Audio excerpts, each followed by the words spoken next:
Bonsoir. Le ministre de l'Injustice de Guinée a sorti un communiqué aujourd'hui menaçant la liberté d'expression que les réseaux sociaux nous accordent. Il a annoncé que désormais les Guinéens seront surveillés dans les réseaux sociaux. Il a menacé de retirer la citoyenneté guinéenne aux personnes qui inciteront à la violence.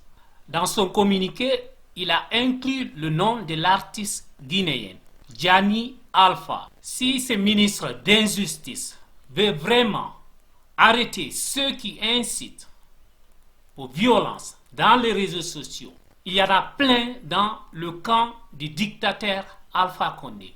Nous en connaissons beaucoup.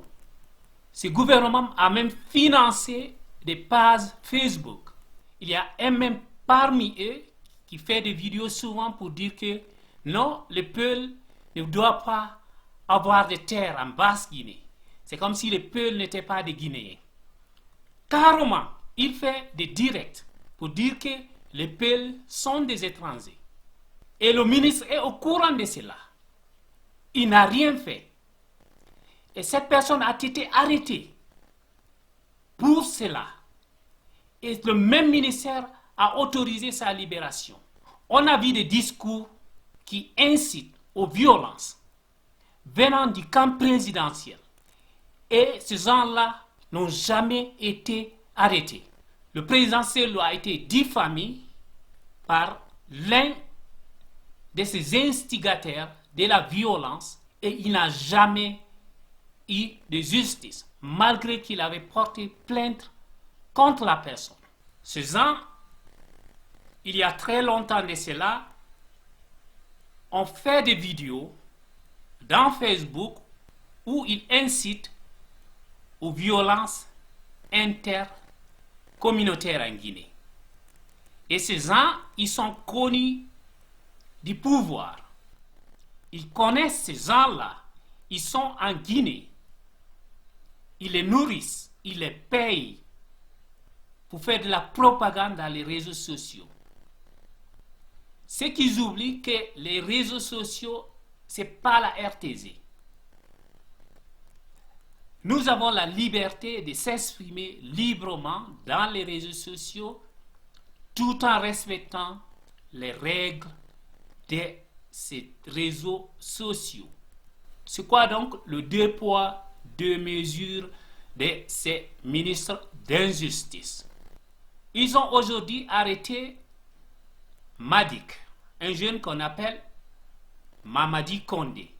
Il a été arrêté simplement parce qu'il critique le pouvoir dans les réseaux sociaux. Les réseaux sociaux nous permettent de s'exprimer librement. Nous ne sommes plus au temps du sanguinaire de Sékou Touré. Nous sommes en 2020 où l'Internet nous donne la possibilité de s'exprimer librement. Nous payons nos connexions d'Internet. On ne se laissera pas faire intimider par un ministre qui est arrivé à ce département accidentellement. Nous savons comment tu as été nommé au ministère de l'Injustice en Guinée. Nous savons que le vrai patriote qui occupait ce ministère a décidé de démissionner à cause de l'injustice.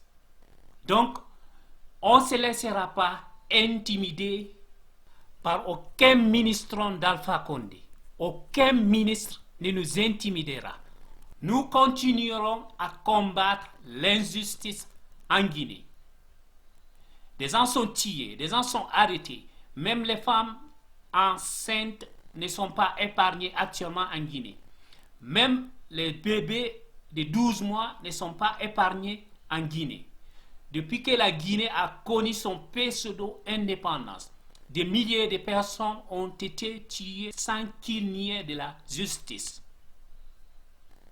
Ma pensée donc va à ces Mali Condé, Médecins sans frontières, et ma pensée aussi va à Alpha Madiouba, Jani Alpha. Tous ces gens-là sont menacés par ce régime illégitime, qui n'a aucune légitimité. Nous reconnaissons un seul président aujourd'hui en Guinée. Il s'agit de son Excellence El Hadji Cellou Dalein Diallo. Les réseaux sociaux ne sont pas la RTZ. Ces réseaux sociaux sont organisés. Ils savent modérer ce qu'on dit dans les plateformes. On ne se laissera pas intimider par des criminels. Nous dénoncerons l'injustice. Tu ne pourras pas retirer la citoyenneté à un Guinéen. Tu te trompes. On ne restera pas silencieux.